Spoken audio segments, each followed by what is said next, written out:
ನಮಸ್ಕಾರ, ನೀವು ನೋಡ್ತಾ ಇದ್ದೀರಾ ಸ್ಪೀಡ್ ನ್ಯೂಸ್ ಕನ್ನಡ. ನಾನು ಸಂತೋಷ್ ಕಶ್ಯಪ್. ನಟ ಚೇತನ್ ಅಹಿಂಸಾ ಪ್ರತಿ ಬಾರಿಯೂ ಕೂಡ ಪ್ರಚಾರದ ಹುಚ್ಚಿಗಾಗೋ ಏನೋ ಆಗಾಗ್ಗೆ ಏನಾದರೂ ಒಂದು ವಿವಾದವನ್ನು ಮಾಡ್ಕೊಳ್ತಾನೆ ಇರ್ತಾರೆ. ಗೊತ್ತಿದೆ ಆ ಮನುಷ್ಯನ ಬಗ್ಗೆ, ಯಾರ್ಯಾರ ಬಗ್ಗೆ ಇಲ್ಲಿ ತನಕ ಏನೇನೆಲ್ಲ ಮಾತಾಡಿದ್ದಾರೆ, ಪಿಕ್ಚರಲ್ಲಿ ಮಾಡಿ ಸೈ ಅನ್ಸ್ಕೊಂಡಿದ್ದು ಎಷ್ಟರ ಮಟ್ಟಿಗೆ ಅನ್ನೋದು ಗೊತ್ತಿದೆ ಕರ್ನಾಟಕದ ಜನತೆಗೆ. ಮತ್ತು ಇಲ್ಲಿ ಹುಟ್ಟಿ ಬೆಳೆದಂತಹ ಯಾರೋ ಒಬ್ಬ ಬಂದು ಇಲ್ಲಿನ ಸಮಸ್ಯೆಗಳಿಗೆ ಧ್ವನಿ ಎತ್ತಿ ಮಾತನಾಡ್ತಾ ಇರುವುದನ್ನು ನಾನು ನೋಡ್ತಾ ಇದ್ದೇವೆ. ಎಲ್ಲರಿಗೂ ಸಂವಿಧಾನ ಮಾತೆತ್ತಿದ್ರೆ ಅವ್ರು ಕೊಡುವಂಥ ಉದಾಹರಣೆಗಳು ಯಾರ್ಯಾರ ಮಹಾನ್ ವ್ಯಕ್ತಿಗಳ ಹೆಸರನ್ನು ಹೇಳ್ತಾರೆ, ಅದಾದ ಮೇಲೆ ಅವರ ಆದರ್ಶಗಳನ್ನು ಮುಂದಿಟ್ಟುಕೊಂಡು ಸಂವಿಧಾನ ಅನ್ನುವಂತಹ ಪದವನ್ನು ಮುಂದಿಟ್ಟುಕೊಂಡು ಮಾತಾಡೋದು ಚೇತನ್ ಅವರ ಬಗ್ಗೆ ಎಲ್ಲರಿಗೂ ಗೊತ್ತಿದೆ. ಪಾಪ ತುಂಬ ದಿನ ಆಗಿತ್ತು, ಯಾವುದೋ ಸುದ್ದಿ ಸಿಕ್ಕಿರಲಿಲ್ಲ ಅನಿಸುತ್ತೆ, ಅಥವಾ ಸ್ವಲ್ಪ ಪ್ರಚಾರದಿಂದ ದೂರ ಇದ್ದುಬಿಟ್ಟಿದ್ದೆ ಅಂತ ಏನಾರು ಅಂದ್ಕೊಂಡ್ರೇನೋ ಗೊತ್ತಿಲ್ಲ. ನಟ ಚೇತನ್ ಇವತ್ತೊಂದು ವಿವಾದಾತ್ಮಕ ಪೋಸ್ಟಿಂದ ವಿವಾದವನ್ನು ಮೈ ಮೇಲೆ ಎಳ್ಕೊಂಡಿದ್ದಾರೆ. ಅದು ಯಾರ ಬಗ್ಗೆ? ಕರ್ನಾಟಕ ಕಂಡಂತಹ ಮೇರು ನಟ, ನಟ ಸಾರ್ವಭೌಮ, ಗಾನಗಂಧರ್ವ, ಪದ್ಮಭೂಷಣ ಡಾಕ್ಟರ್ ರಾಜ್ಕುಮಾರ್ ಅವರ ವಿಚಾರದಲ್ಲಿ. ಏನು ಸರ್ಕಾರಕ್ಕೆ ನಾನು ಪ್ರಶ್ನೆಯನ್ನು ಮಾಡ್ತಾ ಇದ್ದೇನೆ ಅಂತ ಸರ್ಕಾರಕ್ಕೆ ಪ್ರಶ್ನೆ ಮಾಡುವ ಭರದಲ್ಲಿ ವಿಷಯ ತಂದಿರೋದು ರಾಜ್ಕುಮಾರ್ ಅವರ ವಿಚಾರವನ್ನು.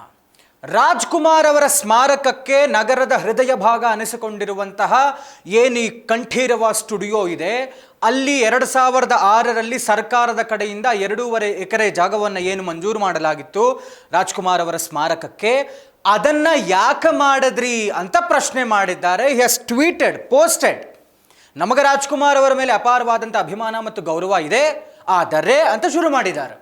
ಏನು, ಸರ್ಕಾರಗಳು ಈ ರೀತಿಯಾಗಿ ಸಿಕ್ಕವರಿಗೆಲ್ಲರೂ ಜಾಗ ಕೊಡ್ತಾ ಹೋದರೆ ಹೆಂಗೆ ಮುಂದೆ ಅಂತ ಪ್ರಶ್ನೆ ಅಂತ. ಪಾಪ ಅವರಿಗೆ ಜನರ ಬಗ್ಗೆ ಬಹಳ ಕಾಳಜಿ ನಟ ಚೇತನ್ ಅಹಿಂಸಾ ಅವರಿಗೆ.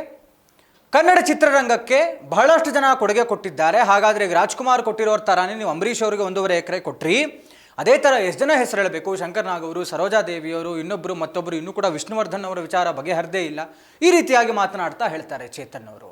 ಮತ್ತು ಅವ್ರು ಹೇಳ್ತಾರೆ, ಸರ್ಕಾರಗಳು ಈ ಥರ ಜಾಗನ ಮಂಜೂರು ಮಾಡುವಾಗ ಅದರಲ್ಲೂ ಕೂಡ ನೀವುಗಳು ಮತಗಳನ್ನು ದೃಷ್ಟಿಯಲ್ಲಿಟ್ಕೊಂಡು ಈ ರೀತಿಯಾದಂಥ ಕೆಲಸ ಮಾಡಬೇಡಿ, ಮತಗಳ ಬದಲು ನಿಮಗೆ ದೂರದೃಷ್ಟಿ ಮತ್ತು ಸಾರ್ವಜನಿಕ ಉಪಯುಕ್ತತೆಯನ್ನು ಗಮನ ಹರಿಸಬೇಕು ಅಂತ ಪೋಸ್ಟ್ ಮಾಡಿದ್ದಾರೆ. 21ನೇ ಶತಮಾನದಲ್ಲಿ ಭಾರತದಲ್ಲಿ ಭೂಮಿಗೆ ಅತಿ ದೊಡ್ಡ ಹೋರಾಟ ನಡೀತಾ ಇದೆ. ಅಂಥ ಸಂದರ್ಭದಲ್ಲಿ ನೀವುಗಳು ಈ ರೀತಿಯಾಗಿ ಸಿಕ್ಕವ್ರಿಗೆಲ್ಲ ಜಾಗ ಕೊಡ್ತಾ ಹೋಗೋದಾದರೆ ಮುಂದಿನ ವಿಚಾರ ಎಲ್ಲಿಗೆ ಹೋಗುತ್ತೆ? ದೂರದೃಷ್ಟಿ ಇಟ್ಕೊಳ್ಬೇಕು, ಸಾರ್ವಜನಿಕರಿಗೆ ಏನು ಉಪಯುಕ್ತತೆ ಸಿಗುತ್ತೆ ಅದೇನೋ ಹೇಳ್ತಾರಲ್ಲ, ತಂದೆ ತಾನು ನೋಡ್ಕೊಳ್ಳೋದು ಬಿಟ್ಟುಬಿಟ್ಟು ತುಂಬ ದೊಡ್ಡ ಮಟ್ಟದ ಚಿಂತನೆ ಪಾಪ ನಟ ಚೇತನ್ ಅಹಿಂಸಾ ಅವರಿಗಿದೆ. ಆದರೆ ಇದು ಅಷ್ಟು ಸುಲಭವಾಗಿ ಬಿಡುವಂಥ ಯಾವ ಲಕ್ಷಣಗಳು ಕಾಣಿಸ್ತಾ ಇಲ್ಲ. ಈಗಾಗಲೇ ಡಾಕ್ಟರ್ ರಾಜ್ಕುಮಾರ್ ಅವರ ಅಭಿಮಾನಿಗಳು ರೊಚ್ಚಿಗೆದ್ದಿದ್ದಾರೆ, ಅವರನ್ನು ಪ್ರಶ್ನೆ ಮಾಡ್ತಾ ಇದ್ದಾರೆ, ಅವರ ವಿರುದ್ಧ ಕ್ರಮ ಕೈಗೊಳ್ಳಬೇಕು, ಗಡೀಪಾರು ಮಾಡಬೇಕು ಅಂತ ಅವರನ್ನು ಟೀಕಿಸುವಂತಹ, ವಿರೋಧಿಸುವಂತಹ ಎಲ್ಲ ಕೆಲಸಗಳು ನಡೀತಾನೇ ಇದೆ.